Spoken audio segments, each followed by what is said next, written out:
This is a Film Stories original podcast. Love this podcast? Support this show through the Acast supporter feature. It's up to you how much you give and there's no regular commitment. Just hit the link in the show description to support now. My dad works in B2B marketing. He came by my school for career day and said he was a big ROAS man. Then he told everyone how much he loved calculating his return on ad spend. My friends still laugh at me to this day. Not everyone gets B2B, but with LinkedIn, you'll be able to reach people who do. Get a $100 credit on your next ad campaign. Go to linkedin.com/results to claim your credit. That's linkedin.com/results. Terms and conditions apply. LinkedIn, the place to be, to be. Holiday magic is in the air, and DSW's got all the shoes to make your season extra merry. Believe, you've got parties to attend and lists to check twice, so DSW is taking care of the details, like gifts to make their eyes all aglow, styles that bring joy to your world, brands everyone wants, like UGG, Nike, Birkenstock, and more, and deals to make your budget bright. Find the perfect shoes for you and yours at a DSW store near you or dsw.com. Ready to pop the question? The jewelers at BlueNile.com have got sparkle down to a science with beautiful lab-grown diamonds worthy of your most brilliant moments. Their lab-grown diamonds are independently graded and guaranteed identical to natural diamonds, and they're ready to ship to your door. Go to BlueNile.com and use promo code LISTEN to get $50 off your purchase of $500 or more. That's code LISTEN at BlueNile.com for $50 off. BlueNile.com, code LISTEN.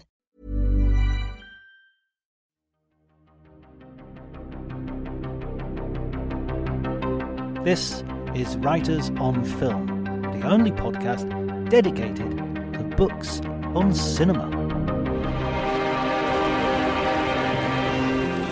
Hello everybody and welcome to Writers on Film. My name is John Bleasdale. I'm a writer and film critic, and the sound you can hear in the background is the sound of the 4,000 people who have been watching a film in the Piazza Maggiore at Bologna.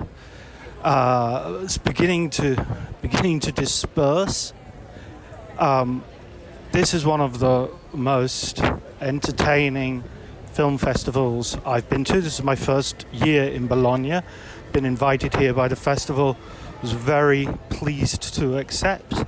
Il Cinema Ritrovato is a festival dedicated to the restoration, screening of classic cinema, hidden films, lost films that have been refound, as the title suggests in Italian, Ritrovato, refound films.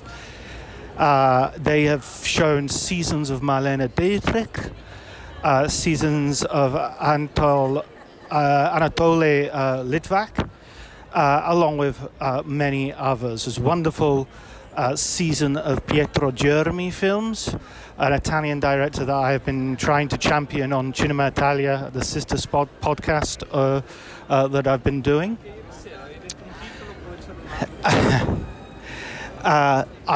Particular highlights this year for me, I say this year, again it's my first year here, but particular highlights of films I've seen so far are the brilliant George Stevens comedy Talk of the Town, which I hadn't even heard of, to tell you the truth. It's a Cary Grant comedy, sort of menage a trois. It's a little bit like a front page style, My Girl Friday, I should say, based on the play by called The Front Page. That was a Walter Matthau, Jack Lemmon version, of course. It's a little bit like that film, except that Cary Grant is the man accused of murder, and he is an innocent man, and he has to hide out at the flat, the house of a girl who he was always in love with. But the tenant is a famous lawyer who is due to become a Supreme Court judge, and it's a sort of farce with incredible sort of resonance for today and the politics of today. It's a wonderful, wonderful film. Other films that I really enjoyed the Deliverance. I saw Deliverance on the big screen for the first time. This is a John Boorman thriller. taking place in the Ozarks with Burt Reynolds and Jon Voight and Ned Beatty going down the river in canoes and meeting terrible fates at the hands of the sort of hillbilly rednecks that pursue them. I've always thought of this film as a sort of Peckinpah-esque tale, like a companion piece to Straw Dogs, where a middle-class liberal turns to violence and learns about violence after undergoing himself or witnessing violence himself. So, the law of the jungle survives. Death Wish is another film which follows this similar pattern, but this really is, I think, an anti version of that film. It's got the whole point of the film is that Jon Voight doesn't really overcome his fear of violence. He just sort of lucks out in the end, and if anything, everybody is just degraded by the violence. You can hear the music they're playing here. I better get out, or the podcast will be banned for copyright reasons. But that's just ambient noise, so I can't be disqualified. Surely not. Another lesser-known film was a film by Haskell Wexler, a short documentary called The Bus. This documentary charts the progress of a bus of freedom riders all the way from San Francisco, all the way across the country in a huge diagonal multi-day journey to Washington, D.C. to participate in the famous march, which ended with Martin Luther King Jr.'s famous speech, I Have a Dream. This documentary should be much better known. It's about 40-50 minutes long. Obviously, it's filmed in the very early 60s. I think 62, 63, the march took place. Didn't come out for a year or so after that. It's filmed, of course, by Wexler himself and a couple of other cameramen he took along the way. Edited, interestingly, by Verna Fields, who then became the editor of George Lucas's early film, American Graffiti, and also Peter Bogdanovich's films, and famously saved Jaws, thus propelling her to the top of Universal, who sort of made her the in-house sort of editor for many of to give final cuts to many films in their output. It's an amazingly moving film. It's amazingly interesting. It shows a window into a more innocent time in which politics wasn't about compromising with the lesser evil, but was actually about genuinely hoping that things could change and we're on the way to a better world, and all we need to do is discuss these things and overcome them. And the songs that the participants in the march sing are just so inspiring. I had goose pimples all the way through watching this film. There's so many moments to really treasure. It's a real gem of a movie, and it really ought to be, as I say, better known. It's one of the documentaries that just lives up to the project that it's trying to do. It lives up to its own historical moment. And so that was an amazing highlight. Other highlights, it was kind of predictable that I should love McCabe and Mrs. Miller, which is one of my favorite films ever, but seeing it on the big screen with Leonard Cohen's music, wonderful cinematography by Zygmunt. Wait a second, what's his name? Vilmos Zsigmond, I think. Famous. You'll be laughing at me now for not getting it, but I have to tell you, it's 5 past midnight as I walk through the streets of Bologna trying to get all of this right.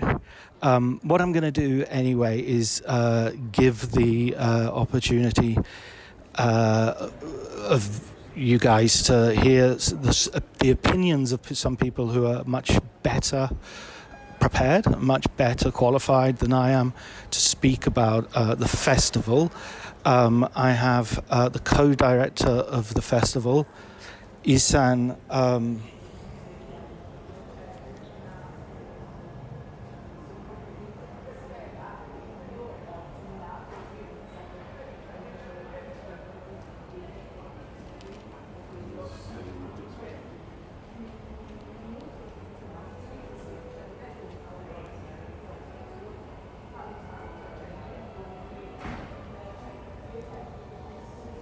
Isan Koshbakt.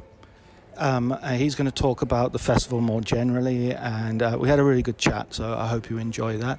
The second conversation is with Michael Dawson, who is does something which is at the very heart of the festival, which is he restores films, and his big 2 restoration projects are the works of Stanley Kubrick, and he was here specifically to show the early shorts of Stanley Kubrick, the Day of the Fight, the Flying Padre, and the Sea Workers Union, all of which are really interesting from the point of view of seeing an embryonic Kubrick, and when we talk about that as well. So without further ado, I'll hand over to those guys, and I hope you enjoy.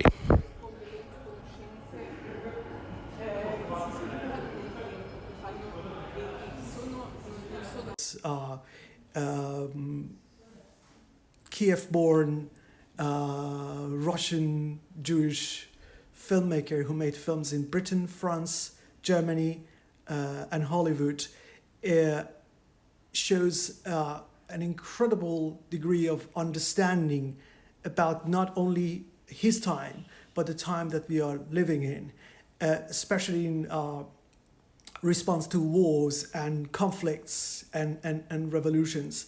So a fresh discovery for many people. I believe this is the first time a festival has put together a tribute to his cinema. But then there are other directors from Japan, from Sweden, Parajanov also, a rare selection of his films. There are films dedicated to the early days of cinema, the year 1904, films from 100 years ago.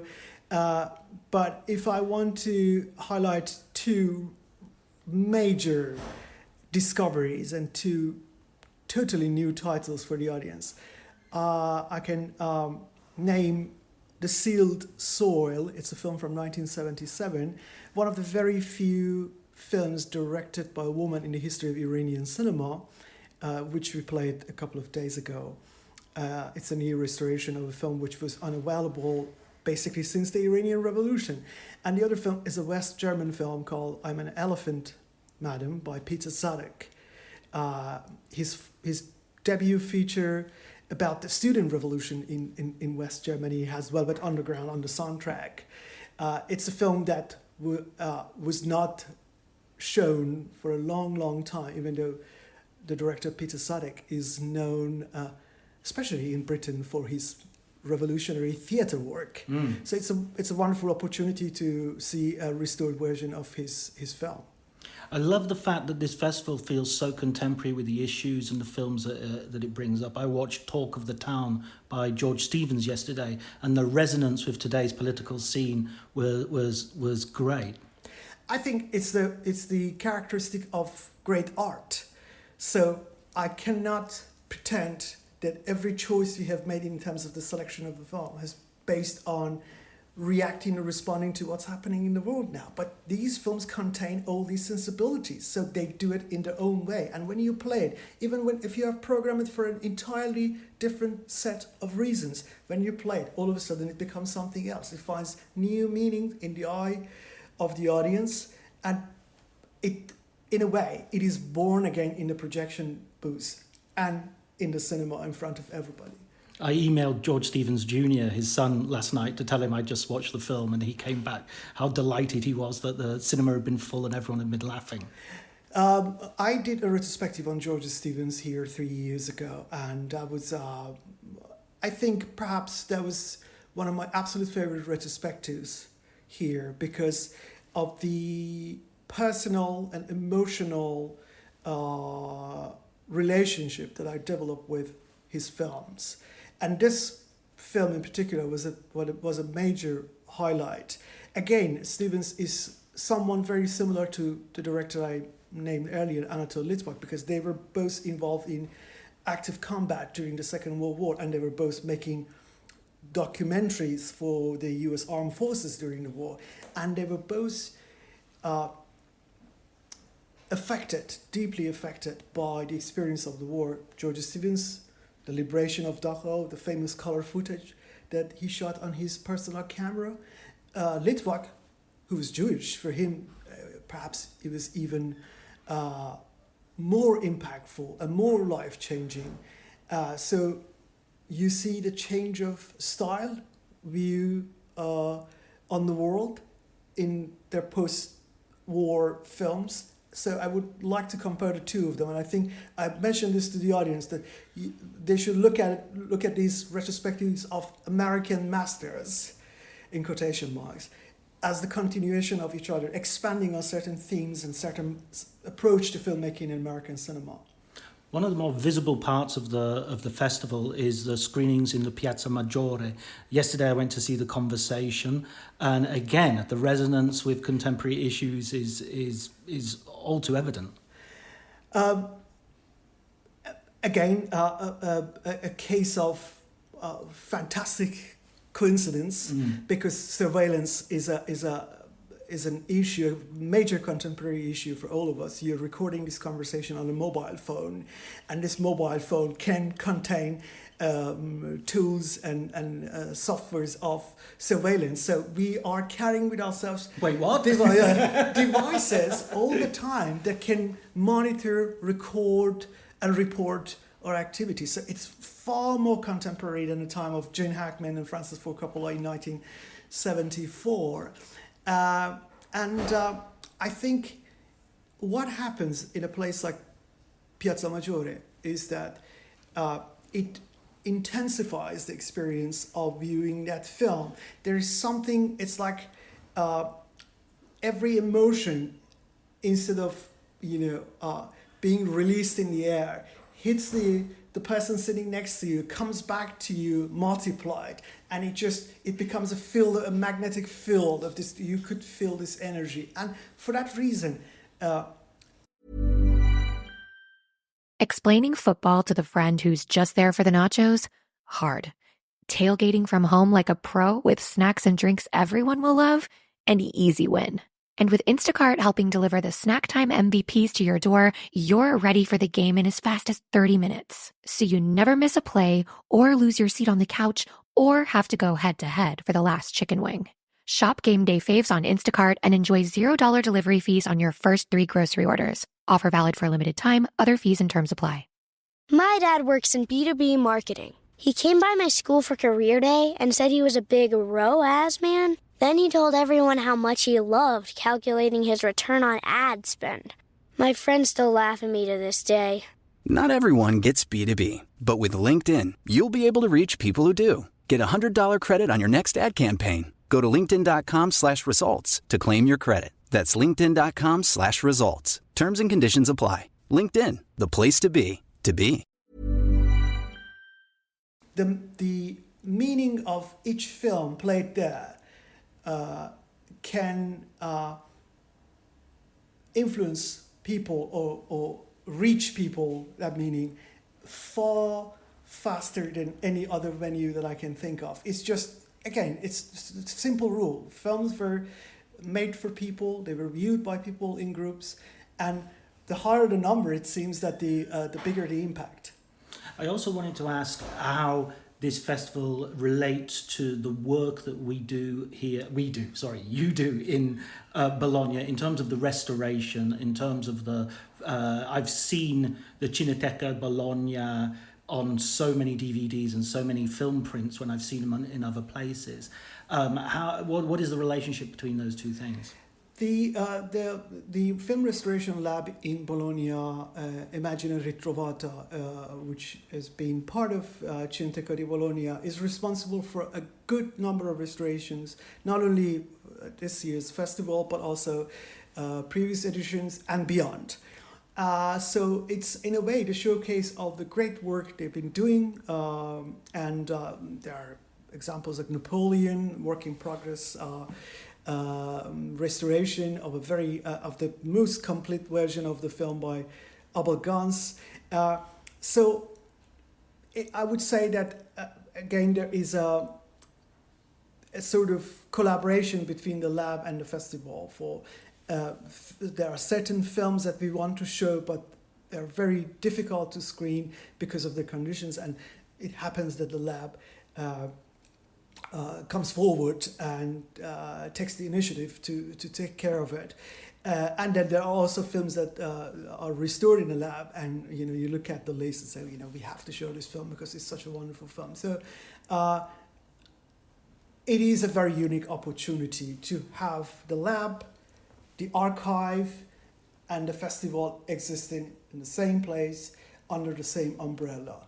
And probably because of that, it makes this experience very unique in terms of the access to films and the quality of the projections and the material you have to show to people.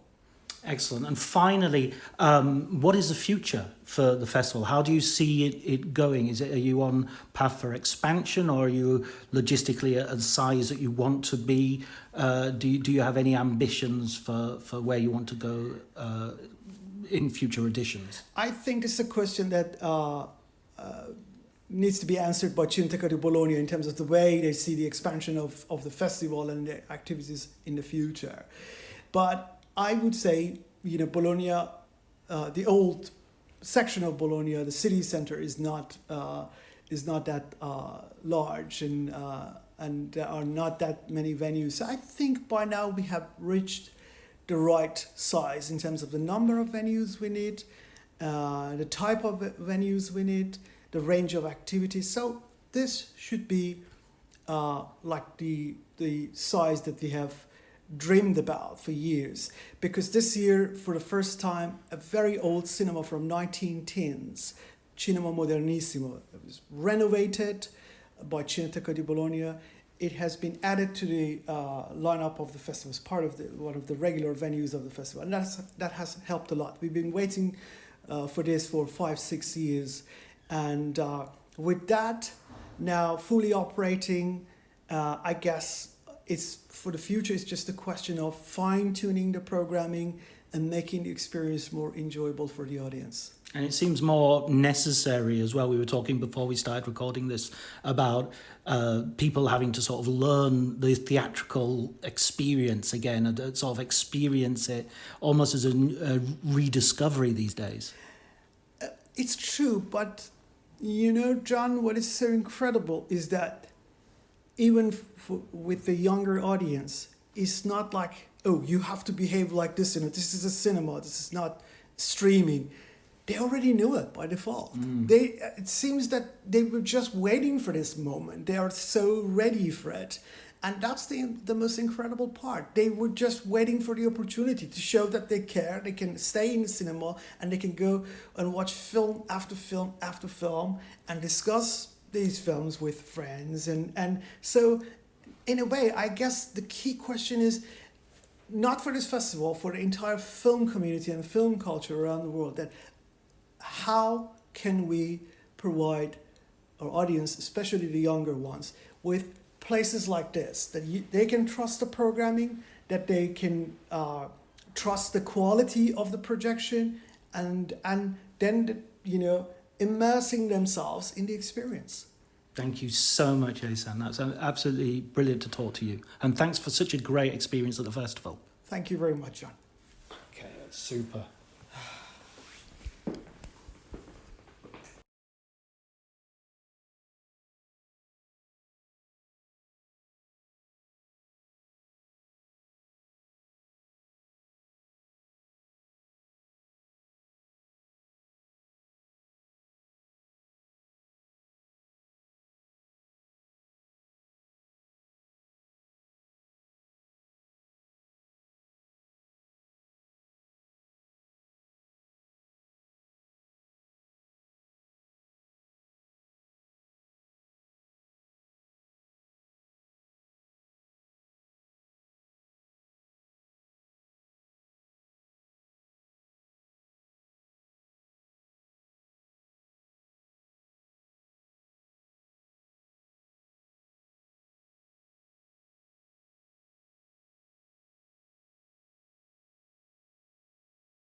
What we've just seen Okay. which is the restorations of the Stanley Kubrick shorts, Yes. 3 of them, the first 3 shorts.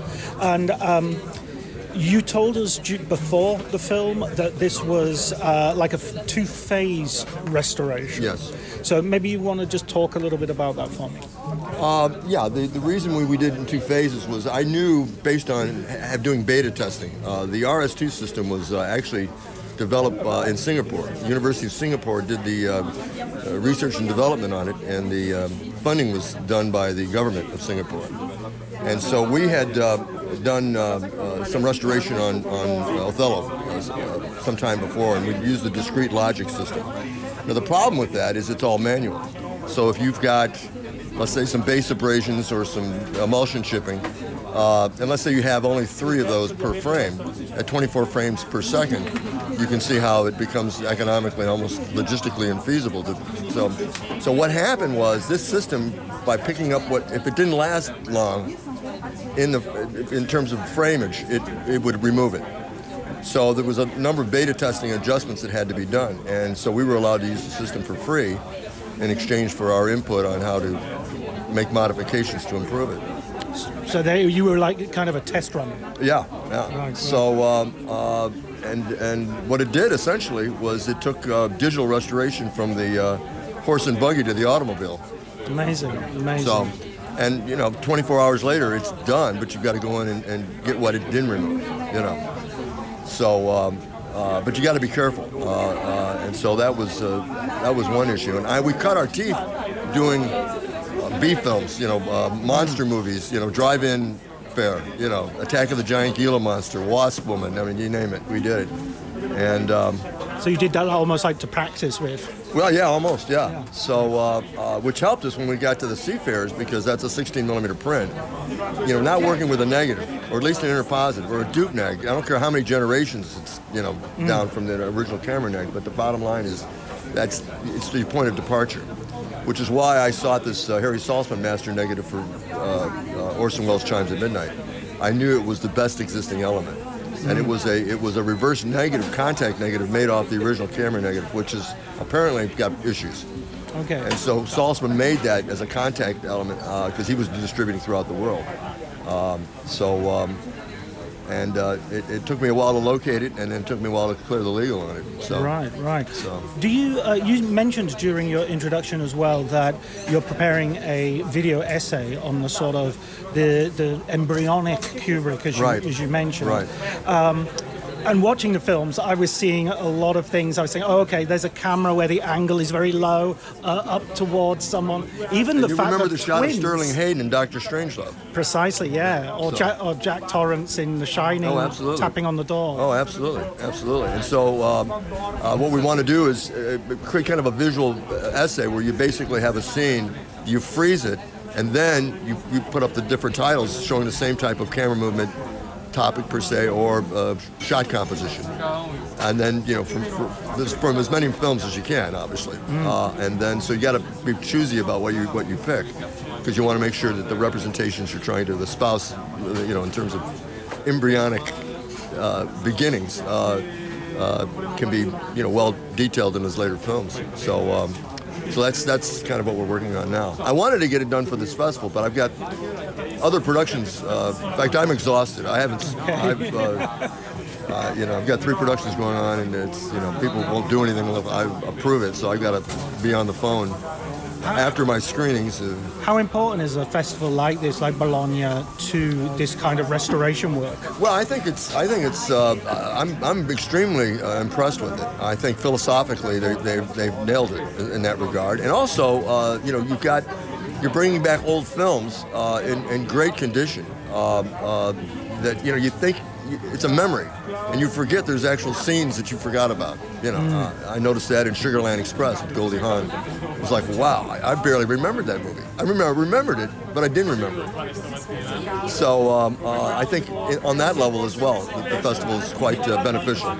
I think also watching the shorts, there's a sense of you're watching real people. You're watching people in situations. You're looking at faces and body types that maybe we don't see as much there's anymore. There's a theory that the best filmmakers come out of a documentary background because of the dynamic of how they're covering a subject. It's a reality situation, so that when they're dealing with actors, there's a crossover in terms of technique and how they can interact and so on. So, although a day of the fight, I was sort of spotting quite a lot of sort of reenactment during that. Well, that's true. That's true. And of course, there's that famous fight sequence with Ryan O'Neal and Barry Lyndon, which will be one of the examples.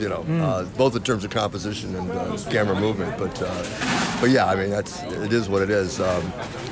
There's actually, I think, in one of the stills that's covered in the Look magazine article on the Cartier, you can see Kubrick sitting in the front row. Right. Yeah, with his with a camera. So, anyways. So you mentioned other projects. What's the next thing that's going to cause you the headache? I'm doing a 4-part series on Orson Welles. I began it as a 90-minute documentary, and I finally decided that it was going to be my swan song, just because there was just too much material there. The joke was, would the documentary be completed by the end of the 20th century? Then the new joke was, will it be completed by the end of the 21st century? But then we decided, no, wait a minute, let's do a 4-part. And it's called Citizen Welles Act 1, Cradle to Cane. Act 2, Citizen Welles Act 2, Despite the System. Citizen Welles Act 3, This Side of the Wind, as an homage to the other side of the wind. And then Citizen Welles Epilogue, which is everything that's happened since he's passed away, in terms of restorations and festivals and recognition that he didn't go downhill after Citizen Kane. He just continually made masterpieces, maybe under more difficult circumstances, but still, great work. A great body of work. Absolutely. And this idea of him not completing projects, every filmmaker has that. Kubrick had films he didn't complete. The difference with Welles was he would actually start shooting footage. So his incomplete films are more complete than everybody else's. Everybody else, it's a script in a file cabinet, whereas he's got exposed footage. So it's one way of looking at it. Yeah, he wanted to just start. And when you compare him to Kubrick, when you think of it, I mean, they both died at the same age. They both had 3 wives. They both had 3 daughters.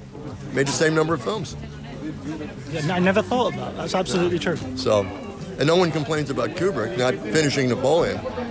No, absolutely not. So, especially because it gave us Barry Lyndon. But he wanted to do Napoleon. He really did. Sure. So I hear Spielberg might do it as a series. As an Apple series, I think. Yes. So we'll see what happens. Of course, Ridley Scott just did it, and there's always this, there's already been, And I think that was the problem with when he first started wanting to do Napoleon, was because it was, the Rod Steiger, Waterloo film. So, which I think is magnificent as well, but just commercially not successful. And it's like Platoon versus Full Metal Jacket. There's this idea that, if you're covering the same subject matter, the market can't handle it, and I think that's just bonkers. But that's studio thinking. So. Thank you so much for talking to me, Michael. Well, it's been a pleasure, and I look forward to further communication. Brilliant. That's perfect. I'll compile.